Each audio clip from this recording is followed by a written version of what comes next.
Hello, hello. Looks like we have a full house today. Look at that. How many people joining? This is awesome. All right, so just a quick sound check. Can somebody jump in the chat and let me know if you guys can hear me? So just yes or no, I would highly, highly appreciate it. In the chat in the bottom left, if you can hear me, awesome. Thank you all. Laura, Michelle, Mackenzie.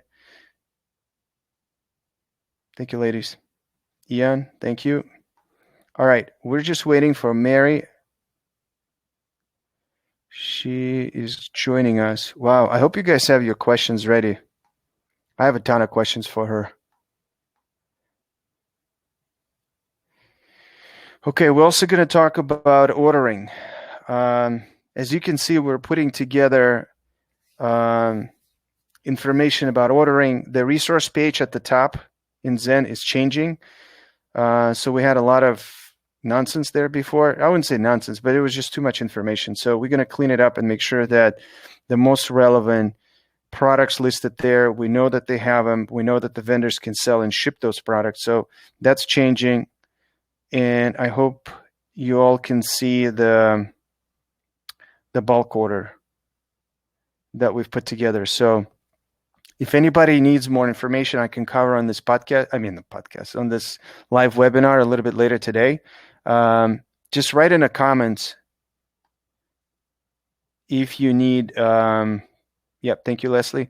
If you need any help with this bulk group order that we've put together and we launched today, it's that button that you're going to see on the dashboard that says join PPE bulk order. I think I don't remember exactly how we put it, but make sure to go in there. And I'm just waiting for Mary. She's about to join.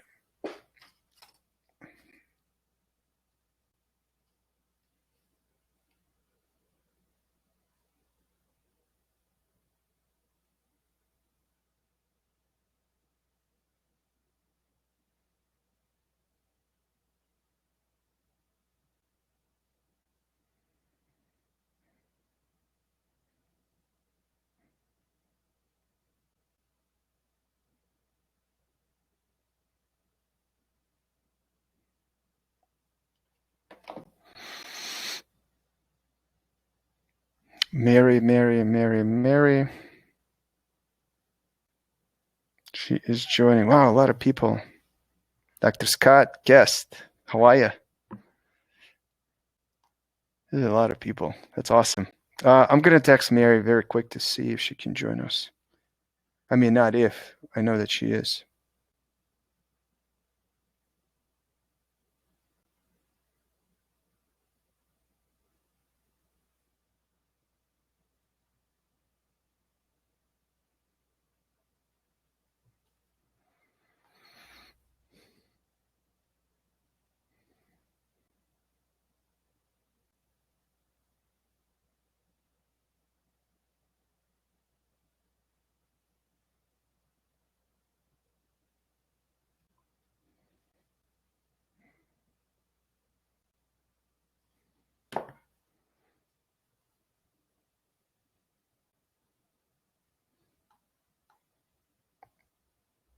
Just a second.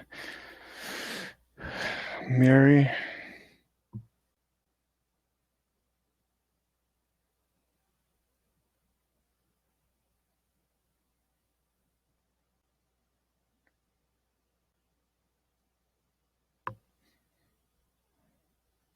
Yeah, and you guys can start typing your questions if you would like. So I know we're going to talk about how to keep your team safe, patient's team, and ourselves, understanding the purchasing. So questions would be awesome. And Mary is responding to me as we speak, so we should be good to go.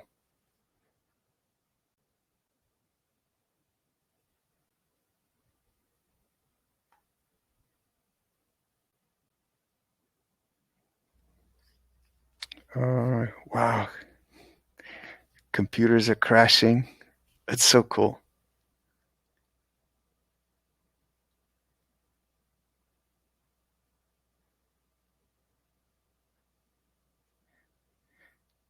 All right, everybody, I'm resending the link to Mary. Her computer crashed.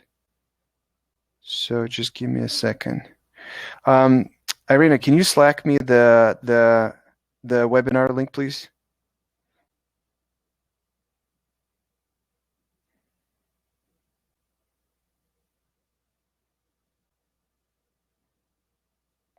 Or I can probably find it in Zen team. Sorry, all. We're literally just the technical trying to get Mary live with us as her computer crashed and she's joining in from the phone.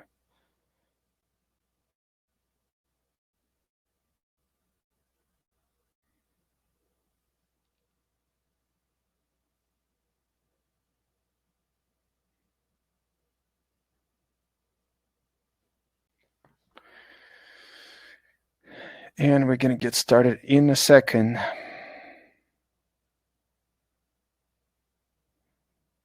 I also found a couple products. Yep. So Dr. Nick will get to those thoughts on disposable reusable gowns. Yep, we'll get to it. I also found a couple products that that people are sending to me to review. I sent them to Mary.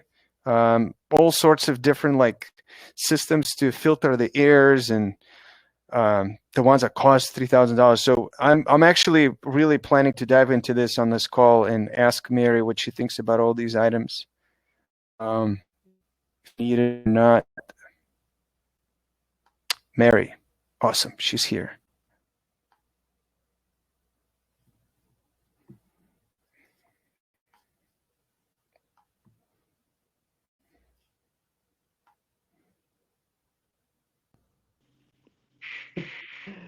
Mary? You got me on my cell phone. Perfect. That's as good as That's awesome. How are you? Oh, well, I'd be better if my computer hadn't just crashed. Not fun. That's okay. Hopefully it can come back to life pretty quickly. Yeah.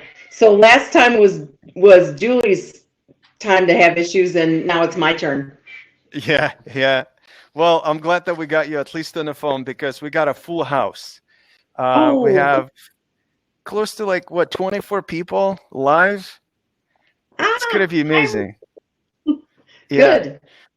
So if somebody doesn't know Mary, Mary's awesome. She's been on all of our live events in Chicago at Westgate Dental Care when we did live inventory workshops, and you talked about infection control, compliance, and all these things. As soon as this whole thing started, you were the first person I thought about to reach out and have a webinar on what's going on in the world. And I'm checking, that was March 20th. So that was a month ago. When we jumped in and we did a live event with you, and it was amazing. A lot of questions came up, a lot of what do we do with this and what do we do with that? So now a lot of people asked if we can bring you back. That's number one. There are a lot of questions from our offices, and we literally put this in the title. Somebody asked guidelines on how we're going to protect our patients, our staff, and ourselves. So that's a big thing that's on everybody's mind. I also have questions about products. I know that Dr. Wilson just wrote a question about gowns and reusable stuff. And I sent you the device that people are sending to me saying, should we buy it or not? And I want your opinion on those too. So as you can tell, I'm glad we scheduled 3 hours for today because we got a lot to cover. So let's get started. All right. So I guess first, how do you feel? It's been a month since last time we talked, and obviously it's a pretty big, I don't want to use the profanity, but pretty big storm that hit us pretty badly. I call it a storm that starts with an S and ends with a T. It's been ugly for everyone, and I feel for all the practices out there that are just stressed about not just about themselves and their financial well-being, but for their patients' well-being as well. And it's just obviously something completely unprecedented. We've never experienced anything like this before, and we're not done with this yet. I do have some sort of good news, and that is I've heard from reliable sources that very soon, we are going to have some new guidance from the Centers for Disease Control and Prevention. What we have right now from CDC is interim guidance for treating emergency patients. And we don't really know, and we've been asking. That's why you get all the product questions and all that, because we don't really know what is going to be required in terms of personal protective equipment. We don't know what OSHA is going to say, but I think once the CDC guidelines get finalized, then probably we'll be hearing something from OSHA as well. So I'm very hopeful that this is going to happen within the next week, according to my sources that I cannot divulge, but hopefully we'll know something more definite. That's amazing. Okay. So what do you think that would look like? Like maybe we can start even what the interim guidelines are, and then we can talk about what potentially would look like. Yeah, I think that's a good idea, because my sources are telling me that it may look very much like the interim guidelines. So what the interim guidelines right now say, in terms of personal protective equipment, that you need to wear an N95 face mask. And because of emergency use authorizations from the Food and Drug Administration and the CDC, if you don't have those to treat emergency patients, you should send your patient to a provider that has N95 masks. Well, in many cases, that's not possible because almost nobody in dentistry has N95 masks. So then the next two criteria would be that we would wear a mask called a KN95. And I think we talked about those last time, because you, Tiger, you had asked me about those. They are not FDA cleared. They are manufactured in China according to Chinese standards, but they're determined to be an equivalent to an N95. So that would be what you could wear if you didn't have any N95 masks. And then the last resort would be if you absolutely had to treat this emergency patient and you couldn't get N95 or KN95s, you could wear a level 3, ASTM level 3 mask with a face shield, but that only provides moderate protection. It doesn't provide a high level of protection. And the difference is that the surgical masks or the procedure masks we wear, the level 1, 2, or 3, provide pretty good barrier protection, splatter protection, but what they don't provide is a seal. That's the beauty of the N95 masks, is that they provide a seal around your face, and they are size specific, and they actually need to be fit tested in order to make sure that you have adequate protection. So we think that the N95 is probably going to be what we're required to wear for all of our patients. We're going to have to deal with supply issues. And the other part of the guidance, besides the N95s and face shields, says that we should change our gown after every patient. Now, everybody should keep in mind that OSHA has had a requirement that we wear gowns over street clothes or scrubs since the early 90s. It's in the bloodborne pathogen standard, but many people have chosen to ignore that and just wear short sleeve scrubs. Not a good idea in any event, because your clothing is contaminated, and it's especially not a good idea to leave the office in that contaminated clothing. So CDC is saying disposable gowns that should be taken off in the treatment room before you leave. Reusable gowns, again, taken off in the treatment room before you leave the treatment room. So that just creates all kinds of issues about, you know, if we have reusable gowns, how many of those do we need to have to get us through a day, and where are we going to store them, and where are we going to launder them, and where are you going to put them when if you have to take them off in the laundry room, you're going to have like a laundry hamper in every room, and that's crazy. So it's looking like disposable gowns may be a better option, and they're pretty inexpensive. So that's what we know so far. interim guidelines for PPE. And I know everybody's going to hate it. It's going to be ugly. Yeah.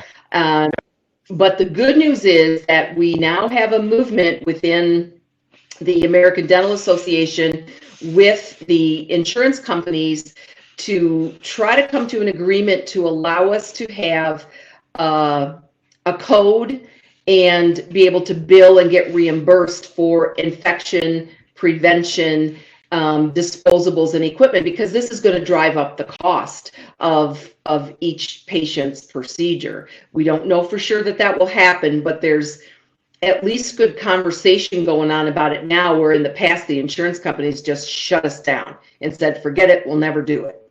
Mm-hmm. So there's kind of where we're at. Okay, so let's circle back. What does it mean that KN95 is not FDA cleared? Well, because it is manufactured to a Chinese standard, not to American standards through the FDA, the Food and Drug Administration, that it doesn't have the FDA, they call it clearance. We think of it as an approval. That hasn't happened. Now, that could happen in the future if the Chinese manufacturers decide that they want to pay the money and go through all the procedure to get those KN95s FDA cleared, then we would have two options. Okay. But right now, they're allowed under what's called the emergency use authorization. If N95 isn't available, here's the next best option. Okay. So what are the guidelines on the use? Can those masks use the whole day, or they have to be used for each patient? Well, it depends. Typically, these N95 masks are disposable, one use only. But again, when there's shortages, what the emergency use authorization from the FDA has said is that if a face shield is worn, or if a level 3 mask is worn over the top of the N95 mask, then the N95 can be reused. But that's only when there's a shortage of N95 masks. That doesn't mean that if, for example, the N95 becomes the standard now that we always wear, that if we have them available and they are disposable, that we can't reuse them. But we don't know yet, right? Well, we don't know yet, but what we know is that the way these face masks are cleared or approved through the FDA, that they are disposable. And so right now the reuse is only in an emergency. Again, we just don't know what the CDC or what OSHA is going to say about could we reuse them safely or not. And it has to do with protecting the team members, because remember that if you take it off and reuse it, then you have to be extremely careful about not contaminating your hands. And remember that COVID in particular is spread by droplets. So if you've got those droplets on your hands from the mask, and then you didn't wash your hands and you touched your face with your hands, then you could be infected. So it's still, an unknown thing right now. We just don't know exactly how we're going to manage all this. Okay. What are I saw there was a question about PPE for ortho. How do you think that's going to get affected? Well, that's going to probably be determined by OSHA, I think, in conjunction with the CDC, because ortho doesn't have the high number of aerosol producing procedures, but for any procedure that produces aerosol, which is already in place through the bloodborne pathogen standard, that anytime you're producing aerosol, handpiece, air water syringe, ultrasonic scaler, you need to have respiratory protection, face mask, eyewear, protective clothing, and of course gloves when you touch contaminated items. So the only thing that changes now will be the type of respiratory protection. But so a banding or debanding procedure in ortho that's going to produce some aerosol is most likely going to require an N95. But because we still don't know who all the COVID carriers are, until we can do some pretty extensive testing. In ortho, they may have to wear the N95s all the time as well. We don't know yet. Mm-hmm. Yeah, and I think I just want to clear this up a little bit too. There are things that I think we can discuss and debate, and I think the whole purpose of this is to talk about what's out there now. Like, what are the requirements? What are the guidelines already in place and I would say enforced? I'm looking at this as like, I'm looking at the prices right now with vendors, and I'm talking about the shortages, and we want to make sure that our offices prepare for some of the shortages that are coming up. The N95 currently is like a $6 masks, and just to think about that, that's going to be used for every single patient. My heart is broken, but at the same time, the guidelines are the guidelines. So I think we're all on the same page trying to navigate this thing together, right? We are. It's very scary looking at the price increases that we have to look at. But the reality is that we've known for a very long time that aerosols are hazardous in dentistry. And so we've got to do, especially with this virus that is so easy to transmit, we've got to do the very best we can to protect ourselves. Now, this may be a short-term thing. It might not be forever. For example, if we're able to do widespread testing and we know that a patient isn't positive for COVID, then maybe we don't need to wear that N95 mask with that particular patient. But we don't have that in place yet. So there may be some ways to work with this, but for now we have to take the protection. What we've just learned this week, which is sort of scary, already knew that asymptomatic patients who may have been exposed are infectious. They can shed virus even if they don't have any symptoms yet of a COVID infection. What we learned this week is that there's evidence that shows that the patients who are asymptomatic are probably the most infectious because they have the highest viral loads. So that compounds the problem almost exponentially, that if we don't know who the infectious patients are and they're the most infectious ones, then what we have to do is treat everybody as if they are infectious and take the same precautions with everyone. Then when testing's in place, then we may be able to relax the PPE for some patients, but not for everyone, because some patients may not test.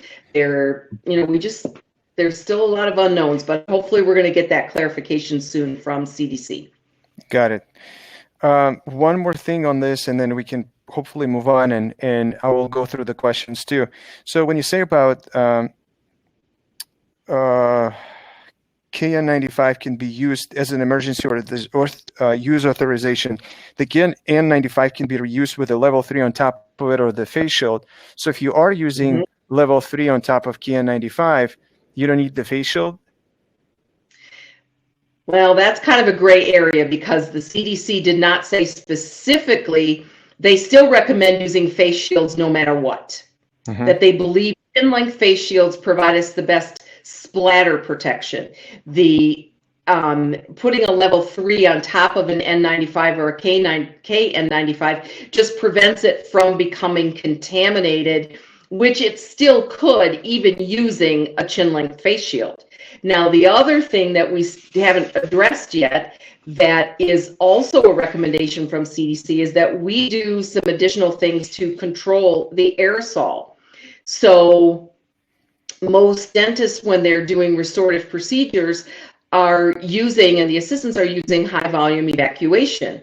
But hygienists typically don't. Hygienists, if they're using an ultrasonic scaler, in many cases are using some kind of an evacuation device that is connected to the saliva ejector or the low volume suction. So then we have to look at what can the hygienists use to help control that aerosol.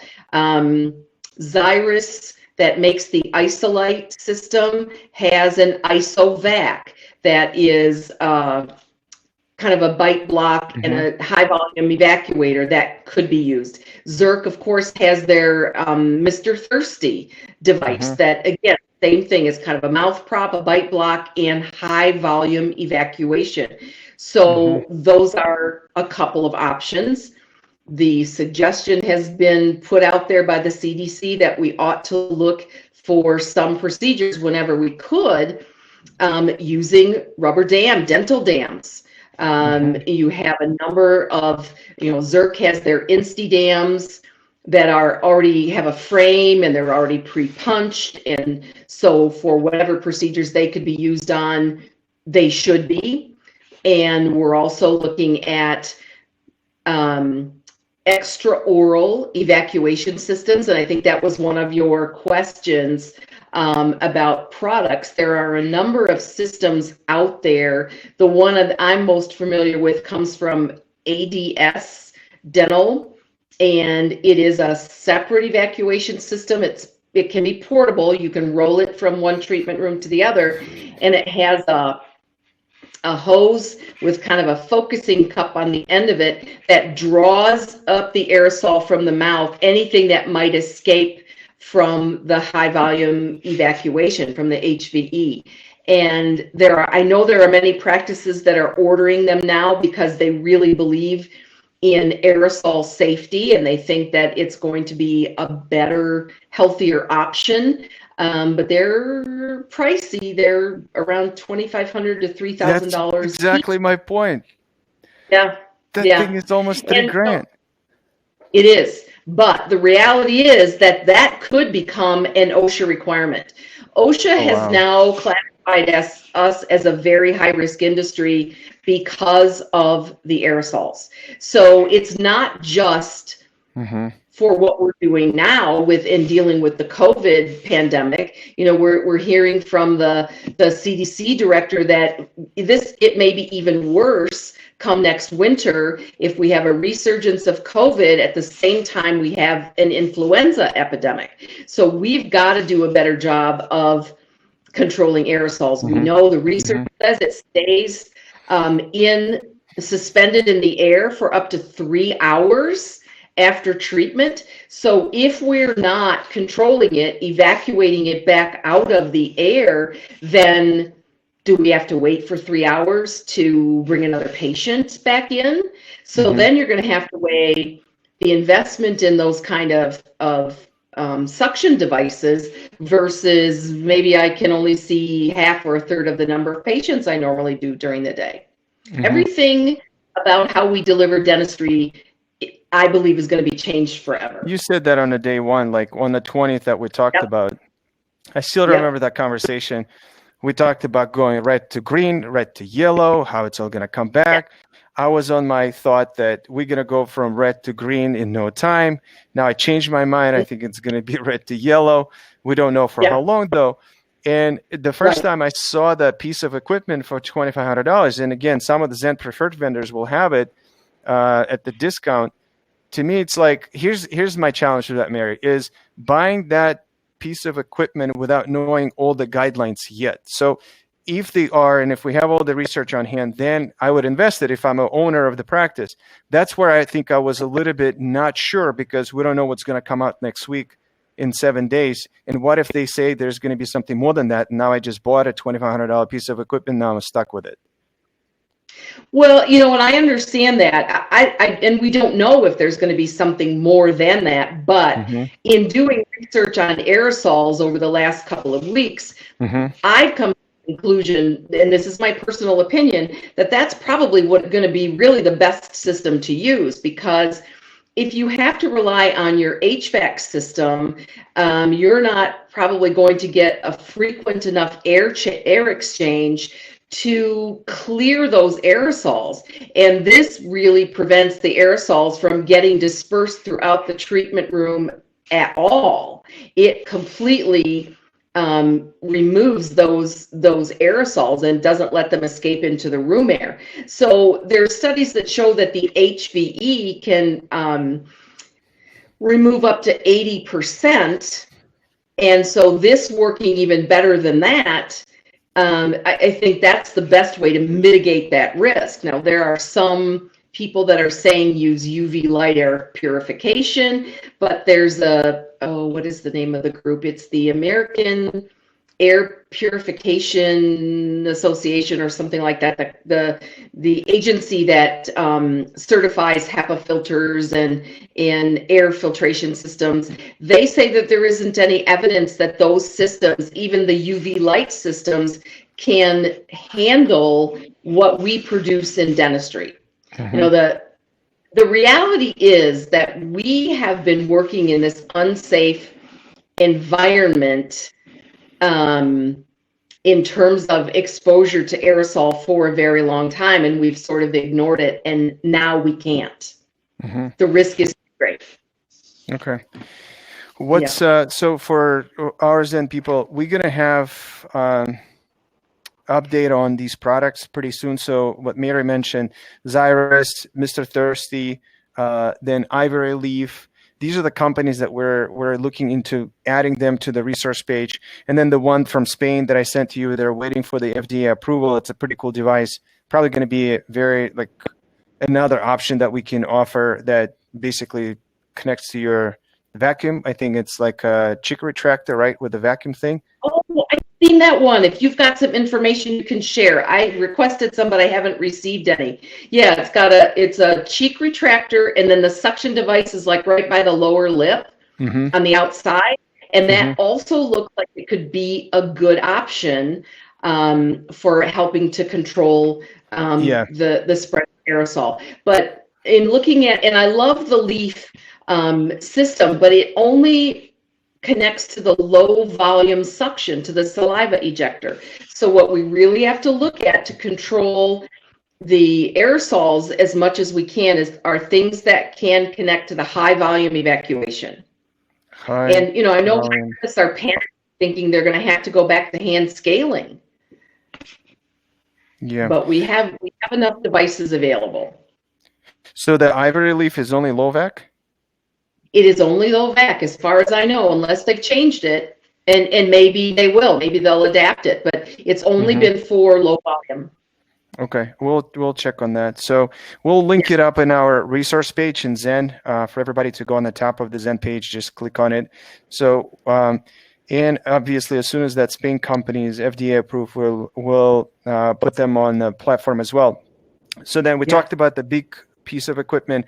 I had a call with Dr. Larkin last week, so I don't know if you've known Dr. Tom Larkin. So him and I talked and pretty extensively. I think he's on a call. Yep, Dr. Larkin. So basically, that's what he said. He's like, the things that I'm concerned about right now are the aerosol and the water treatment. And Dr. Larkin, just add in the comments if I messed up, but I'm sure I did. So basically, he started looking into the quality of the air, and then how do we make sure that we control the aerosol, the water lines. And so we started talking pretty much extensively on the water line treatments and how that's got to change a little bit as well. So some offices have the water line, some offices have the bottled. What's your take on this? Like, would you have offices switch to the bottled water pretty quickly, or that's not the concern yet? Well, that requirement has been in place for a very long time now, since 2003, to be able to meet water quality standards. So we don't have evidence that COVID can be spread through the water. So I don't know that that is something that needs to change because of this. Viruses are typically not spread through biofilm. It's because they can't replicate outside of a host body. It's typically bacteria in the water lines. But we have a standard from the CDC that says we have to be, our water quality for our dental units has to be below 500 colony forming units of bacteria per milliliter of water, which is the same as the safety standard for public drinking water. But unless you treat your water or filter your water, then you can't achieve that, because most of the water in the dental units is stagnant. We don't put high volumes of water through like you do when you flush a toilet or you turn on a faucet. And so biofilm can grow very easily in that closed system. I typically recommend having a water bottle, a separate water reservoir, because if you're ever in a situation where there's a boil water alert in your city, then you can still see patients. You can put bottled water into your dental units, and you don't have to worry about the contaminated municipal water. And then you can purge your system, and you can disinfect your system. But dental offices, as they've been closed, are going to have to do a couple of things when they open or before they open back up. They're going to need to shock their systems because the water's been very stagnant for the last month, so they'll have high CFU counts. They're going to have to shock their system, and then they're going to have to test after they're done shocking to make sure that they're below that 500 CFUs. Okay. Let me jump into some of the questions to see what we have here. Okay. Sure. Oh boy, we got some. We talked about thoughts on PPE for ortho. What about P94 full respirators? Well, those are very high level respiratory protection. It's more than what we are required to wear. I can't imagine wearing one of those all day, but there's other systems too, the paper systems that are powered systems. You see the hospital workers wearing them. They have a hood over their head, and they've got a power pack on the back, and so they're not rebreathing the air. They're only getting purified air circulation through their systems. So you could wear one if you wanted to, but it's going to be probably a lot more difficult to breathe in than an N95. And something I forgot to mention about the N95 masks, OSHA has suspended this requirement for now during the pandemic, but N95 masks have to be fit tested. So when you start to wear them, so every dental practice, when they start wearing, which we think is going to be that N95 requirement, is going to have them all fit tested to make sure that they have the right size and they have a good seal. And then every time you put your mask on, you also have to do a seal check. And a seal check is done by putting your mask on and then holding your hands over your face mask to feel if there's any leakage around it to make sure you have it on correctly. But fit testing requires putting a hood on over your head with the face mask on, and then a solution that's either sweet smelling or bitter smelling is put inside the hood. And if your mask is sealed appropriately, you won't detect anything. But if you do detect it, then you don't have the right mask or it's not sealed properly. So that's another procedure that's going to have to be added into dental practices. Interesting. I wonder how that's going to be implemented. It's like, so far, every time we talk about the KN95 or N95 masks for purchase, I haven't seen the different sizes. Or how do you see it's being sized?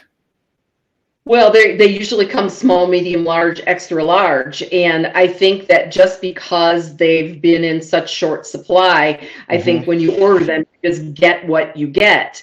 But in normal times, you would order a selection of sizes.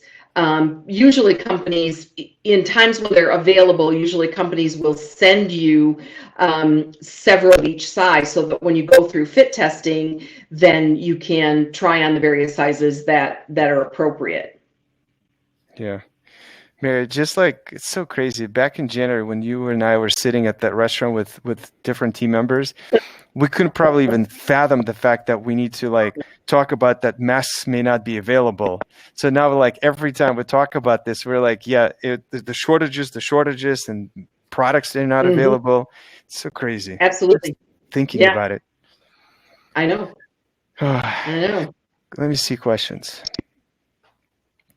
This is a lot to process. If there is a bacteria in the lines and gets transferred into your patient who is at high risk, there's a potential for them to get sick and ultimately get pneumonia in which they may be unable to fight off. This is the reason for having a better quality or distilled water. Well, that's the whole reason for the water quality standard is to protect patients from infections. But again, bacterial infections, not viral infections. So, and there was a patient in Italy a number of years ago, an older woman, and elderly people, same kind of people that we initially thought would be at high risk for COVID. Elderly people, people with underlying medical conditions, anyone who's immune suppressed or immune compromised is at risk. And so if they have bacteria introduced into their system during dental treatment, or they're exposed to the aerosol from those bacteria in the dental unit water, they certainly could have issues. But the woman in Italy contracted Legionnaire's disease, and it was traced back to the dental unit water lines. The only 2 times she had been out of her house in the 2-week period before she was sick and then hospitalized with pneumonia, or so they thought it was pneumonia, was when she went to the dental office. And so when they finally diagnosed her as having Legionnaire's, they went and tested the water in the dental office, and they determined that that was the source. So there's all kinds of infections that could be transmitted from that dental unit water, but that standard has already been in place. So we don't foresee that we have to do anything more than what we already should have been doing to comply because of COVID. Do you think like now pretty much every single dentist will need to be an expert in infection control?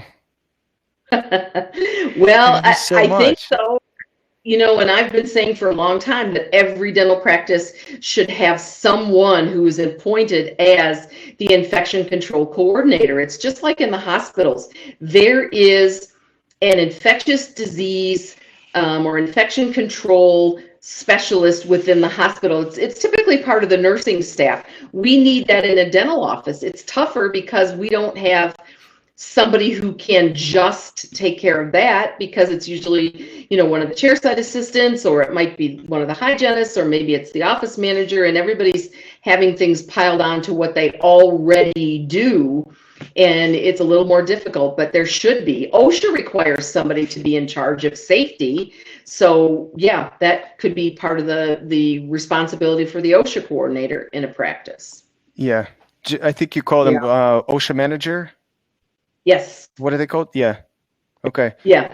Manager. Yeah. I mean, just like we ask our lead assistants or assistants, and we promote them as lead assistants to be the ordering people and be responsible for ordering. I mean, it should be the same for infection control.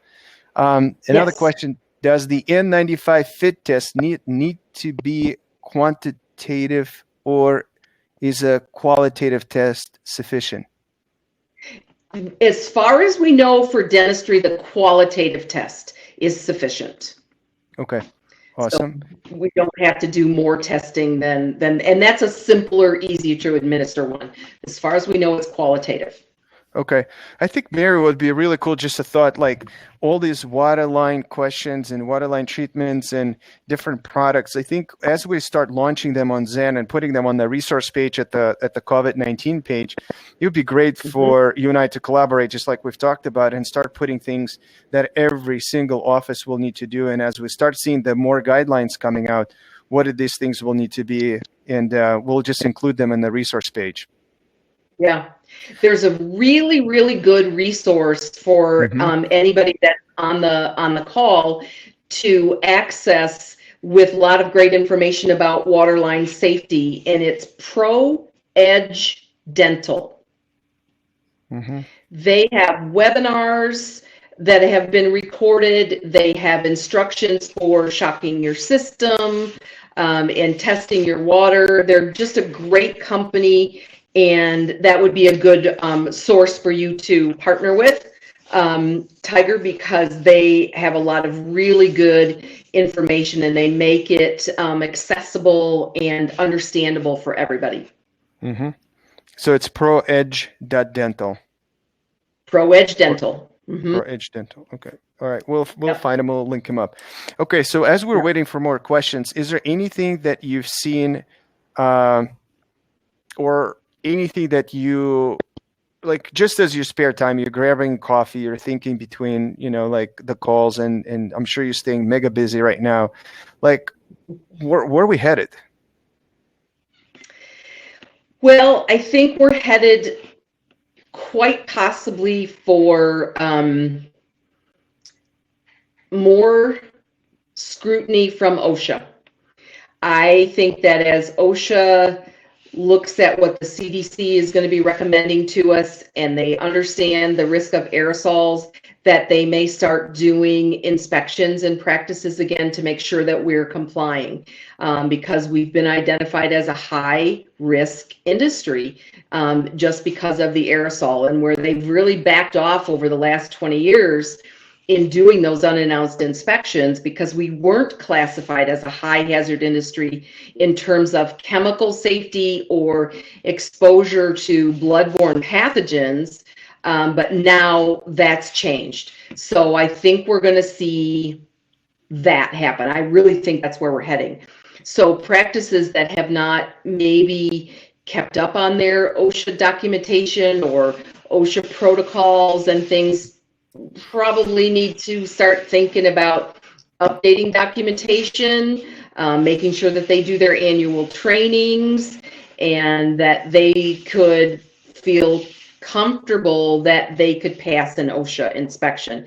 Because what OSHA will do, my guess is a complete audit of the office. And they're doing that already. They have been doing that in Tennessee for a couple of years now. They have what they call a local emphasis program, and they will just show up at an office and go through and inspect, and they look at everything, not just one or two things. They look at everything. So unfortunately, I think that's where we're going. Okay, but I think the good news is the checklist that you sent us last time when we did the live event, that covers most of what OSHA at the moment, without having new guidelines, at the moment, what OSHA is going to look like is going to be on that checklist. Exactly. Perfect. Exactly. Perfect. So for all of you listening and watching, we're going to link up the checklist in the notes. So Irina, it's going to be in a compliance folder, but we'll find it. Cool. Okay. The part that I wanted to cover with your help is, as offices are planning for the reopening. So some parts of the country, I talked to a few people, are opening next week. Some offices are going to be opening in the next 2 weeks. As offices are planning to reopen, Mary, where I will need your help is, what do we need to do? We talked about the waterline treatments. I want to talk about the products, what I see in the market. I think we need to start planning. I wouldn't wait, if you know that you're opening in 2 weeks, I wouldn't wait to go into the office and see how many masks you have, how many gloves you have, how many cavi wipes. These are the things we need to start counting now and start placing orders now. To give you an example, to give you an example, if you are, and especially for our Zen offices that are listening, if you've been buying from Dental City, they still have masks, level 3 masks at $19.99. They have a limit of 3 boxes per 2 weeks, if I'm not mistaken. Yeah, 3 boxes every 2 weeks, but they are $19.99. In reference, right now, the level 3 masks you can buy on the market is like $47. So start planning for these things. Start buying these things. They do have the masks. We check with them. So if you have been the customer of Dental City, or at least then, we will find a way to get them to you. But that's only 3 boxes every 2 weeks. So I will start planning for that. The next part we talked about is, and Mary, I need your help with this. The cavi wipe, traditional cavi wipe, does not have on a label that it kills COVID. No, but I don't think that that's a concern, and here's why. Okay. First of all, because this is a new virus, the manufacturers of disinfectants have to go to the FDA, and they have to get another clearance from the FDA, and the one they have to get now is for emerging pathogens, which is what the coronavirus is. So that takes time. And so many of the cavi wipes that have been purchased and the labels are already done and the approval isn't there yet, won't say that it kills COVID or kills coronavirus. But What we know is that the coronavirus is very easy to kill. What the CDC guidelines say is that when we use these products in dental practices, we need to use what's called an intermediate level tuberculocidal disinfectant. And the reason is that TB bacteria are spore-forming bacteria, and they're extremely difficult to kill. They're one of several of the most difficult microorganisms to kill. So if you're using cattle wipes, they have a TB kill claim on the label, then you can be sure you're killing COVID. It is not as difficult to kill as tuberculosis. Mm-hmm. So that's already been tested for efficacy. So false alert. I hope that doesn't make it into a micro content that I said that don't use cavi wipes. Okay, so then start stacking up on cavi wipes because they are going to be in a short supply. And then, so we talked about the rubber dams. So this is going to be interesting, right? Another note I had this. I didn't confirm that's the case. So again, we're still working, trying to find the information, but I heard that because of the masks, an issue with the masks, now we're going to have a shortage of 2x2s in the gauze because they're made out of the same materials. So what's your thought on that? I have not heard that, but I would say anything is possible right now. And unfortunately, many of those types of products are not manufactured in the U.S. A lot of them come from China. And what we're hearing now is that because of the new trade agreement, there's so many restrictions with exports and things that the products are there, but they're having trouble. The Chinese government is having trouble getting them exported out of the country. So it's just an ugly, vicious cycle right now. Yeah, so speaking of which, I was in a webinar last week about the export and import and all that. So China has a new rule in place that's called Ciq Process. So it's a custom inspections due to the quarantine. All PPE must go through the Ciq before they leave China. So that adds another 7 to 10 days sometimes to inspect every single product. So for those of you that are watching, we updated the site today that there's a new button for the joint bulk group order, something like that. So we have a group order going for all the Zen offices to place one big order, and then it's just going to be shipped to every office. But we need to meet a minimum requirement for certain products like KN95, 3-ply masks, isolation gowns, face shield masks. So all these things, we have a price if we meet that minimum requirement of buying bulk. So after I think Mary said how important the gowns are going to be, I would highly suggest that all of you just go back and update your numbers in isolation gowns, because the last time I checked, everybody wants the N95 masks, but the gowns were just 1 or 2 or 3.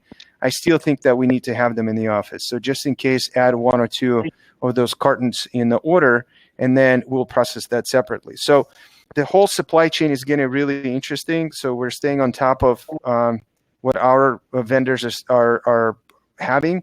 And just to give an example, like the prices that we've seen, Mary, KN95s, we see them from $59 a box of 10 to $69 a box of 10, $99 a box of 20, but you can't get them. Some vendors are afraid to sell them. And there are $127 for a box of 20. And so now we have this bulk order that we're trying to get. It's pretty much at $3.50 per mask, the KN95 mask. So that would be almost twice the price of what typically is sold on Zen. But again, it's a bulk order that we need to all meet. So that's my quick update on the products. Yeah, I think that a lot of practices are going to have to do that, to be grouped together and do bulk ordering in order to afford this. Now, hopefully, once these face masks are in good supply again, then the prices will go back down, we hope. But there's a lot of gouging going on. In fact, there was a dental practice in California that was sending out messages the other day, and I happened to get one from some mailing list, and they were selling isolation gowns for $14 a piece. Oh my God.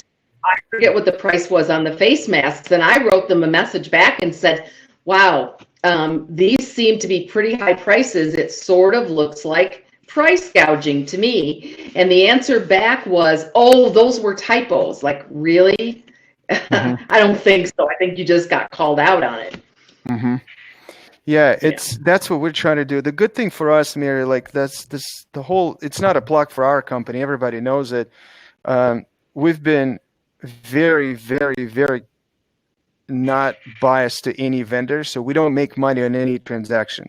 Even the bulk order that we're putting together right now, everything that we're going to do from processing to payments and invoices and monitoring and taking responsibility, we don't make $1. So the only thing we do is our subscriptions that people pay us. So that hopefully puts us in a position where we're just trying to find the best price and that people can take advantage of it, and we're just going to facilitate it. But even before putting that bulk order together, I was skeptical because, and I did some homework. I can't say that it was a super extensive. I haven't gone through every single website, but I can tell you the gowns, the masks, and all that, the prices are ridiculous, and they're going up. And so I don't know if we're going to drive the demand up, that the prices are going to go up, or it's slowly going to come down. So that I don't know yet. Well, fingers crossed the prices will slowly come down. But as you're talking about all the work that you're doing to research the products and the sources, that makes you so much more valuable to your subscribers, because you're doing the legwork for them, trying to locate the products and helping them to deal with these pricing issues, so they don't have to spend all their time themselves doing that. Mm-hmm. So you're in a great position to be such a help to these practices. I hope so. All right, so let's see. There were more questions, and there's some really good ones too. I didn't mean to say some others weren't as good. They're all great questions. I'm just checking. Could you walk us through if there's a big okay, we talked about we have a lot of questions. Does the N95, could you walk through the PPS? Could you walk through the PPE aspect of a hygiene check, Dr. Wilson? Oh, do I have to? Because this is going to get really, really, really complicated. I think that what we're going to have to do is schedule hygiene evaluations differently. And I've always recommended this from an efficiency standpoint, that don't wait till the end of the hygiene appointment. You do it when it's convenient for the doctor, when the doctor has a break. So if you're going in to do a hygiene evaluation and you typically don't pick up the air water syringe, you're not going to create aerosol, then most likely you might not need to put on the disposable gown, but a face mask and gloves to do that. And then when you do your operative treatment where you are producing the aerosol, then you would put the gown and the mask. But if the requirement is to have it on no matter what, then you're going to have a gown that is worn for doing hygiene evaluations, and a gown that's worn for the procedures that the doctor does. And what we still don't know yet is if the recommendation is going to be that you literally change it after every single patient you see. But that may be for the foreseeable future, when we still have a lot of COVID cases kind of out there in our patient family. But ideally, the PPE should be changed after every patient visit. And I know that's just ugly, because you think about, a practice that has 2 or 3 hygienists, and the doctor going and evaluating all those hygiene patients, and then, leaving the treatment room where the doctor's doing treatment and going to check those patients. So we take our garment off before we leave, then we put a new garment on when we go in the hygiene room, and then we take that off, and then we go back in and put another one on to go to another hygiene room. It's going to be chaos. And we don't really have all the answers for that yet. Yeah. I think that one thing that may work is if you have your N95 mask on and you put a level 3 over it to protect it from contamination during that hygiene evaluation, then all you should have to do is take off the level 3 and discard it when you leave the room, put on another one to go to another hygiene patient, but not have to change the N95 after every patient. There's no way any practice in the world can afford that. Mm-hmm. Mary, I think it would be really cool after all the guidelines come out, you and I get together and we just try to hack some of this stuff. Like, can we wear something for a day, something for absolutely. 2? Can we put it in like a microwave and try to kill it? So I think that would be cool. Well, there may be some technology. There already is technology that's available to hospitals for decontaminating N95 masks, but it's not available for use in dental practices yet. So we may have something in the future that will help us to reuse those, but it's just not available yet. So in the near future, we're going to be, going through a lot of N95s when we can get them until we have more technology available to us. But as you can well imagine, the technology to decontaminate is going to be cheap. So, yeah. Okay. So, it's probably a good time to get out of dentistry we have like right now. 4 or 5 more questions. We're over an hour. I want to be respectful to your time and everybody who's watching. Can you go for another 10 minutes so that we can get through the questions? Oh, sure.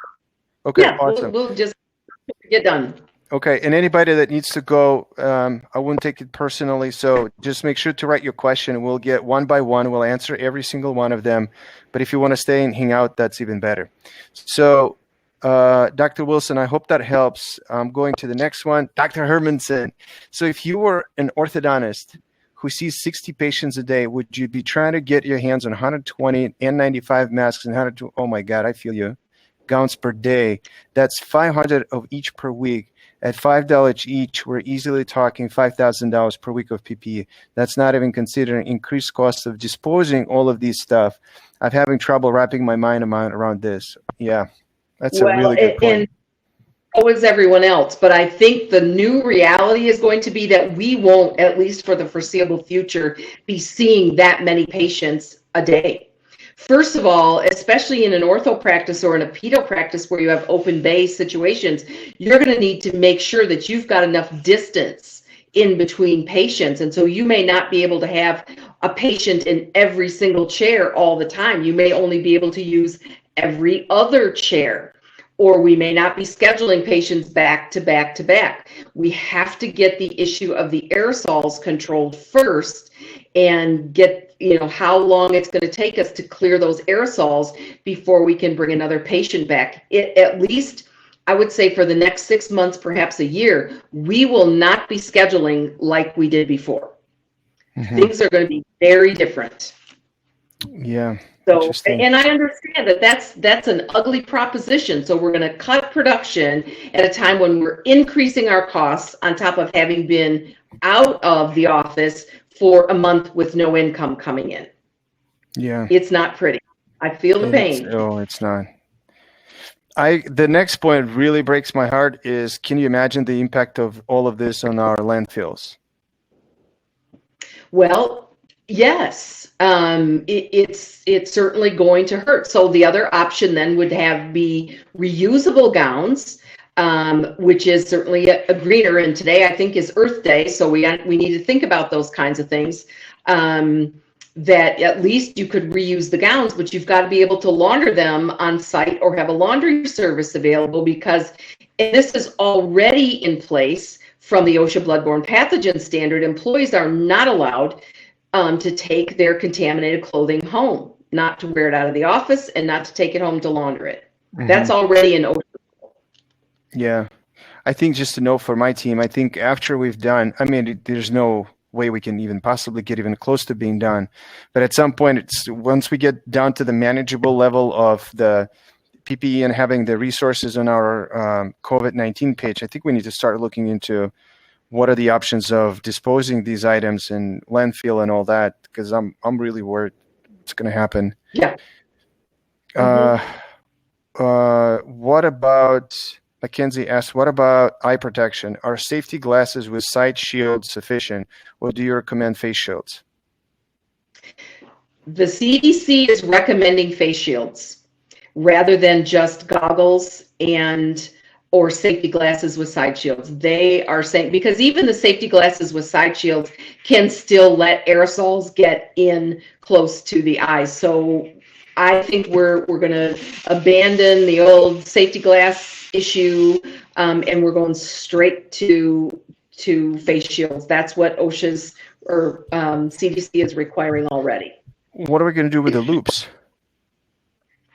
There are face shields that can accommodate loops. You're just going to have to do some product research to find out which ones, either through, excuse me one second,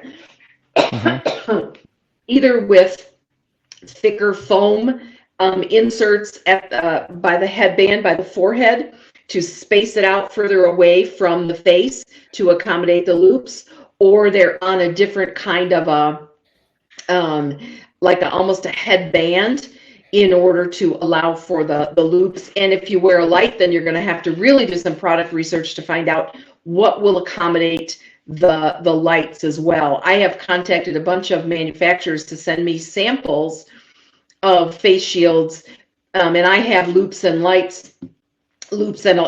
system that I want to try them on, but nobody has any in stock right now to be able to evaluate them.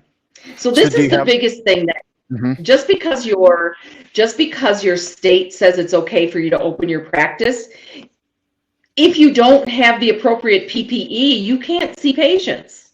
You can't do it. Yeah. Yeah, we got to get on this. I'm just so full today. Yeah, I'm just trying to see how we can help our offices, because if we're putting this face shields masks on this, even the bulk order, but I don't know if they're going to work with loops. Now, it depends on the manufacturer. Now, face shields are not disposable. They are reusable. So you can clean them and you can disinfect them in between patients. You don't have to throw that out every time. They are reusable. Yeah. Okay. The shields that come on a headband, like the OptiOp brand of shield, comes out pretty far. That one should accommodate loops and probably a light as well. Interesting. When are Ian asked, when are the new guidelines supposed to be released by CDC? I think you mentioned within the next 7 to 10 days, possibly. Or sooner. Yeah. That's my insider information is saying it's going to come pretty soon. Okay. Mackenzie asked, do you recommend rubber dam? Can I recommend a rubber dam? Do you recommend a rubber dam? I think we talked about it earlier, but yeah. I do, because it's a great way to prevent. I mean, it completely blocks the saliva from being aerosolized when you use it. And there's so many good systems. I mean, I come from the day of the traditional, whatever it is, 5x5 rubber dam and metal frame, and now there are better, lighter weight plastic frames. But I really love the Insti-Dams from Ciq. They're small, they're pre-punched, they're quick to use. It's really some of the best way to control aerosol. Yeah. And what we might find out is that the CDC and OSHA consider that to be an acceptable alternative to controlling aerosols, although the limitation is that you can't use it for every procedure, and the hygienists can't use it. They can't scale teeth with a rubber dam on. So it'll help. It's a great system, but it's not a universal type of a system to control the aerosol. Got it. Okay. Is there anything else you would like to add? Is there anything I should have asked and I haven't? Well, the only thing we really haven't touched on is and it doesn't have anything to do with having to buy new devices. So that's one good piece of news. But the reality is that you need to screen your patients prior to coming to the office. The American Dental Association on their website has a great handout that you can download, and there are a number of questions that you should be asking your patients to try to identify who's at risk for perhaps being infectious for COVID. And based on their responses, you may not be able to schedule them. And I think those requirements are going to stay in effect forever. That we have always taken the risk of seeing patients when they had respiratory symptoms, and we should not. We say, oh, we're wearing our face mask, it'll protect us, but it doesn't necessarily. So we need to be screening patients. You should ask your patients to either use a hand sanitizer or wash their hands, or anybody who comes in the office. If your service technician comes in to work on equipment, everybody that comes in should wash their hands or use a hand sanitizer when they come into the office. Mm-hmm. What was the website you said for those guidelines? ADA? Oh, American Dental Association, ada.org, O-R-G. Mm-hmm. And just click on the link for the COVID resources. Now, I've heard today that the ADA is going to have another webinar. They had one about 3 weeks ago that talked about what was going on with CDC and all of that. And supposedly they're going to have another one this Friday. I have no idea what time. They haven't put any information out about it yet. But check on the ADA website today, tomorrow, and early Friday, because there probably will be a link there. And if for some reason you can't get on because it's completely filled, because sometimes there's limitations, it will be recorded and you can watch it later. Mm-hmm. So don't panic. Okay. If you can't get on. Okay. Awesome. So we talked about how we're going to protect our patients, our staff, ourselves, constraints on purchasing. Just wondering, thank you, Dr. Bander, I appreciate it. Just wondering, when else we need to get together to talk about this? Because I feel like if the new CDC guidelines come out, that we will need to break it down a little bit for our team members to see, like, what do we need to do? Like, how are we going to package that information? Thank you, Dr. Wilson. Right. So just what do you think? Like, what would be a good next step for all of us? Well, I think a good next step is, if you want to schedule another one of the live webinars, as soon as we know that those guidelines have come out, I would be happy to, come on with you again, and we'll look at those. And then I think every practice needs to have a team meeting, and they need to discuss what the changes are, how they're going to comply with the changes, and really have a plan for opening the practice back up, because you're going to have to inform your patients ahead of time that there's new procedures. We're going to be asking you a lot of questions before you come in for your appointment, and we may not be able to see you depending on your answers to those questions. We just need to be prepared for that when patients come in, because patients may be fearful and distrustful to come back in. The thing that's been scary to me is hearing news reports about how many patients in the last few weeks have died from heart attacks at home, where they might normally have called 911 and gone to the hospital, but they didn't want to go to the hospital because they were afraid that they could get infected with COVID. So we may see the same thing, that patients may be fearful to come back to the dental practice if they think maybe there's a safety risk for them. So we need to be reassuring those patients that we're doing everything we can to make sure that it's a safe environment for them.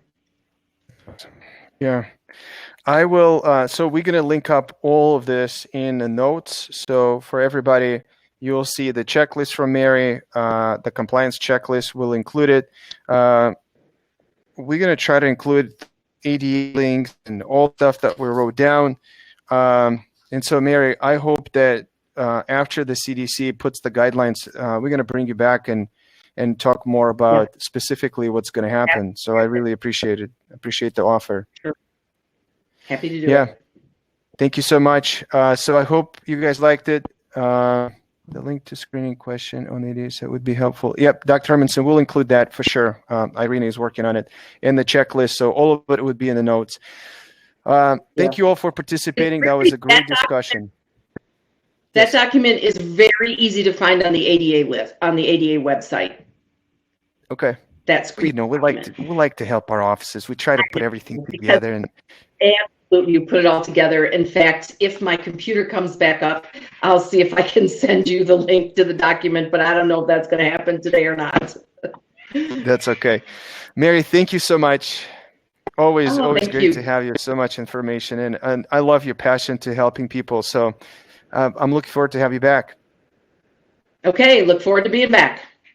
Thank you. Stay well. Thanks so much. Take care. Thank you, Mary. Bye. Bye-bye. Thank you all. Thanks for participating.